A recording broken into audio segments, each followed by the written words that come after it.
Assalamualaikum warahmatullahi wabarakatuh. Kembali lagi di channel aku Selviana Wulandari, dan di sini aku akan membahas tentang sebuah perfilman lagi.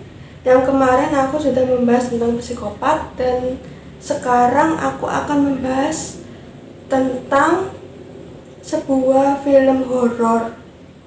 Film horor itu anak kecil yang selalu dirasuki jin iblis yang menakutkan. Kalian penasaran kan dengan cerita kelanjutannya itu? Oke, langsung saja ke videonya.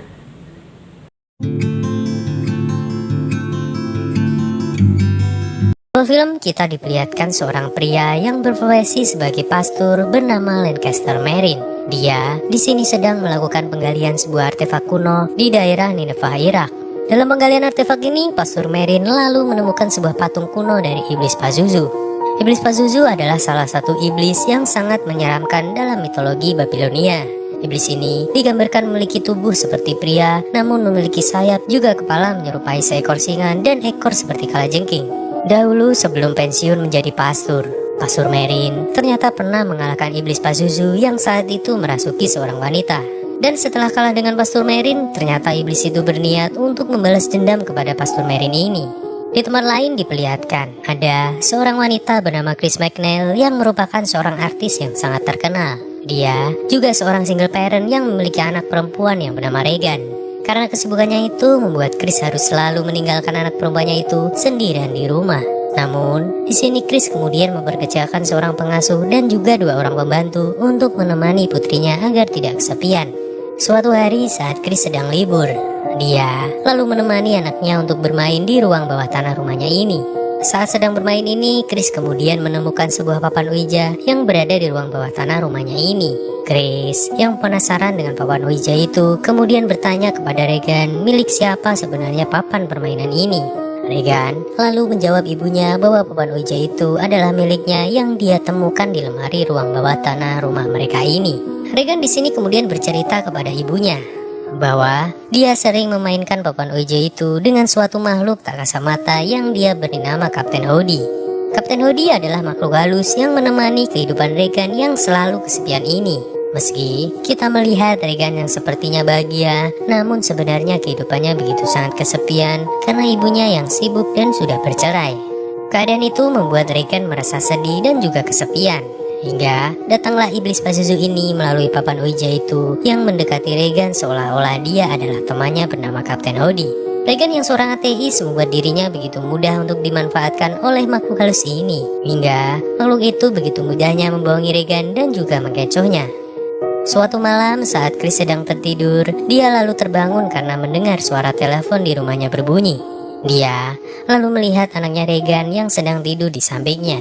Chris kemudian bertanya kepada Regan mengapa dia bisa tidur di kamarnya ini. Mendengar pertanyaan ibunya ini, Regan lalu bercerita bahwa kasur miliknya selalu bergerak sendiri dan keadaan itu membuatnya tidak bisa tidur dengan nyenyak. Chris di sini kemudian berpikir bahwa anaknya ini kemungkinan hanya berhalusinasi saja. Keesokan harinya terlihat Regan kemudian dibawa oleh ibunya ke rumah sakit untuk diperiksa. Di sini kita bisa melihat bahwa tubuh Regan perlahan-lahan telah diambil oleh iblis Pazuzu yang mengaku sebagai Kapten Howdy itu. Terlihat Regan seperti sedang menyenandungkan sebuah lagu dan juga berkata kasar kepada dokter yang sedang memeriksanya itu. Chris kemudian diberitahu sang dokter bahwa Regan ini mengalami gangguan saraf yang biasa dialami oleh anak seusianya. Dokter di sini juga menjelaskan bahwa Regan sepertinya juga stres dengan keadaan yang selama ini tengah dia alami. Mendengar perkataan dokter ini, Chris merasa tidak percaya dan lalu mengajak Regan untuk pulang ke rumah. Malam hari pun datang. Terlihat Chris yang sedang mengadakan pesta di rumahnya lalu dikagetkan dengan tingkah Regan yang sangat aneh. Chris yang tengah mengobrol dengan teman-temannya lalu didatangi oleh Regan yang berkata kasar dan buang air kecil di ruangan pesta ini juga. Melihat kejadian itu, Chris merasa malu dan kemudian meminta maaf kepada teman-temannya ini. Dia lalu mengajak Regan untuk masuk ke kamarnya kembali. Sampainya di kamar, Chris kemudian memandikan Regan dan menggantikan bajunya.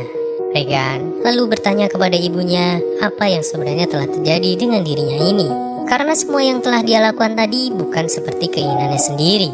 Setelah meminta Regan untuk beristirahat, Chris kemudian keluar dari kamar Regan ini. Namun, sampainya di tangga, Chris lalu mendengar teriakan Regan yang sangat histeris. Dia lalu bergegas kembali menuju ke kamar anaknya itu. Sampainya di kamar Regan, betapa kagetnya Chris mengetahui bahwa tempat tidur anaknya ini bergerak dengan sendirinya. Dia lalu naik ke tempat tidur itu dan berusaha menenangkan anaknya yang sedang ketakutan ini. Pagi hari pun datang. Terlihat Regan kembali dibawa ke rumah sakit untuk menjalani pemeriksaan kembali. Saat menjalani pemeriksaan ini, terlihat Regan begitu memberontak hingga meludahi dokter dan juga perawat yang berusaha menenangkannya itu. Setelah pemeriksaan selesai, dokter yang bernama Clint kemudian berkata kepada Chris bahwa Regan mengalami kerusakan saraf di otaknya. Dia menyarankan Chris untuk melakukan pemeriksaan kembali terhadap otak anaknya ini. Saat menjalani prosedur pemeriksaan otak ini, terlihat Regan begitu sangat kesakitan sepanjang prosedur pemeriksaan itu berlangsung. Setelah selesai, Dr. Clint lalu melihat hasil scan otak Regan yang ternyata tidak ada kelainan apapun di otak Regan ini. Beberapa saat kemudian, Regan lalu diperbolehkan pulang untuk beristirahat. Saat berada di rumah, keadaan Regan bukannya membaik namun semakin parah dan juga mengkhawatirkan. Melihat keadaan anaknya itu, Chris kemudian memanggil Dr. Clint untuk datang ke rumahnya. Dr. Clint yang mendapat kabar dari Chris ini lalu bergegas datang ke rumah Chris untuk melihat keadaan Regan yang semakin mengkhawatirkan itu. Singkat cerita, Dr. Clint kemudian sampai di rumah Chris.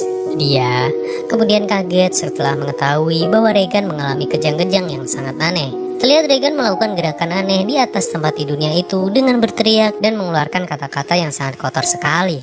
Mengetahui keadaan Regan yang aneh ini, Dr. Clint lalu menyuntik Regan dengan obat penenang agar dia bisa berhenti bergerak lagi. Dia kemudian menyarankan Chris untuk melakukan prosedur pemeriksaan kembali terhadap otak anaknya itu. Chris yang mendengar perkataan dokter ini kemudian marah karena mereka masih menyangka bahwa Regan ini mengalami kerusakan pada sarafnya. Dia kemudian menjelaskan bahwa Regan telah mengalami perubahan kepribadian dan tidak seperti Regan yang biasa dia kenal. Setelah perdebatan yang cukup panjang dan melihat keadaan Regan yang semakin mengkhawatirkan, Chris kemudian menyetujui untuk dilakukan pemeriksaan kembali terhadap saraf otak anaknya ini. Setelah prosedur pemeriksaan selesai, ternyata otak Regan tidak ada masalah dan keadaannya juga berjalan normal seperti biasanya. Setelah mendapatkan hasil dari pemeriksaan anaknya ini, Chris kemudian pulang ke rumahnya.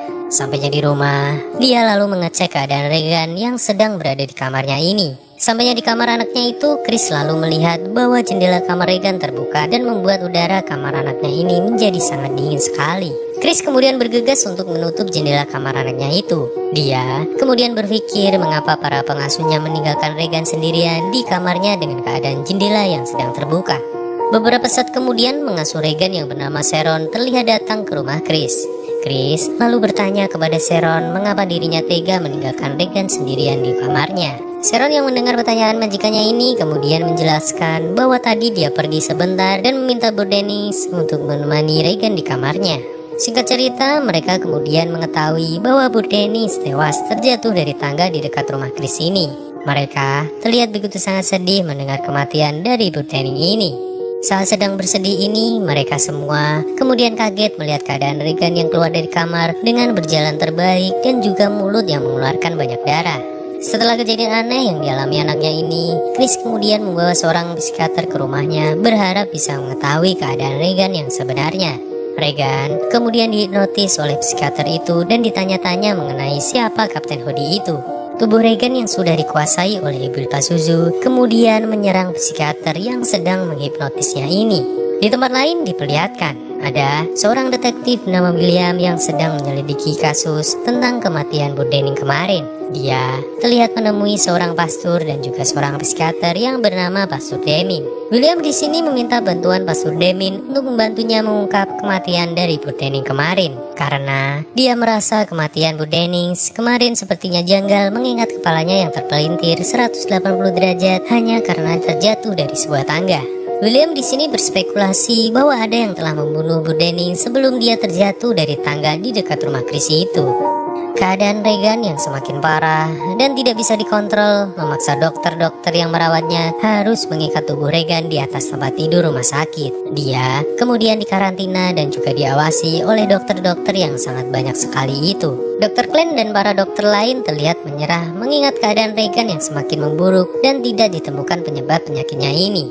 Dr. Klein lalu berkata kepada Chris untuk minta tolong kepada pendeta karena sepertinya Regan ini telah dirasuki oleh iblis atau roh halus. Dr. Klein di sini lalu menjelaskan kepada Chris bahwa bisa saja Regan ini dirasuki oleh iblis atau roh halus mengingat dirinya dan anaknya adalah seorang ateis sehingga akan mudah dirasuki oleh iblis karena tidak memiliki suatu keyakinan. Di tempat lain diperlihatkan, William kemudian datang ke tempat Burdening terjatuh dan memulai melakukan penyelidikan terhadap kematian Burdening itu.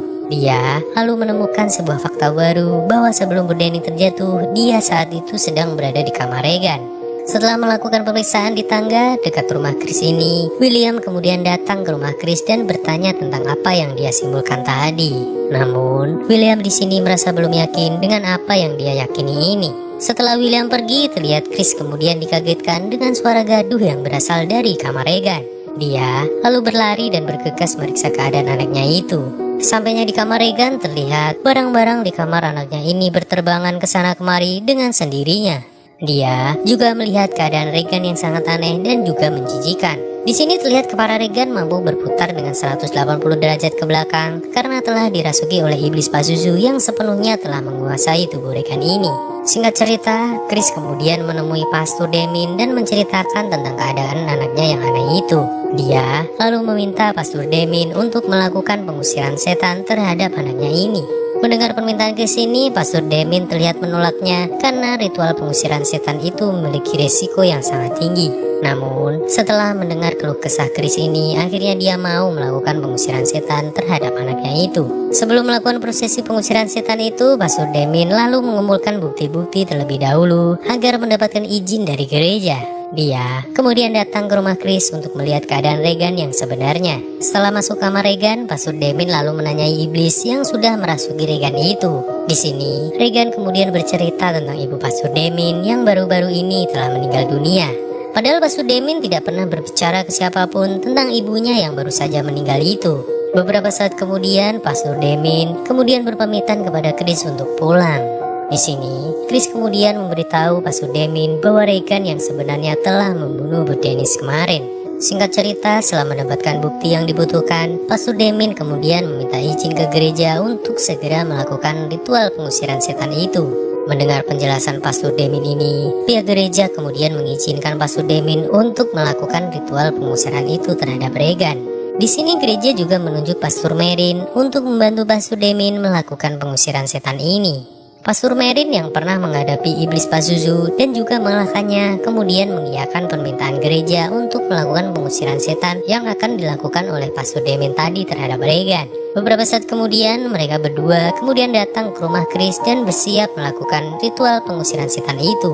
Mereka kemudian membacakan doa-doa dan juga menyiramkan air suci kepada Regan yang mulai bergejolak ini. Ritual pengusiran setan yang berjalan sangat lama sehingga membuat para pastor ini kelelahan. Pastor Merin kemudian melanjutkan ritual itu sendirian karena takut jika nanti terjadi sesuatu terhadap Pastor Demin yang imannya sedikit tergoyah karena bujuk rayu dari iblis yang merasuki Regan ini.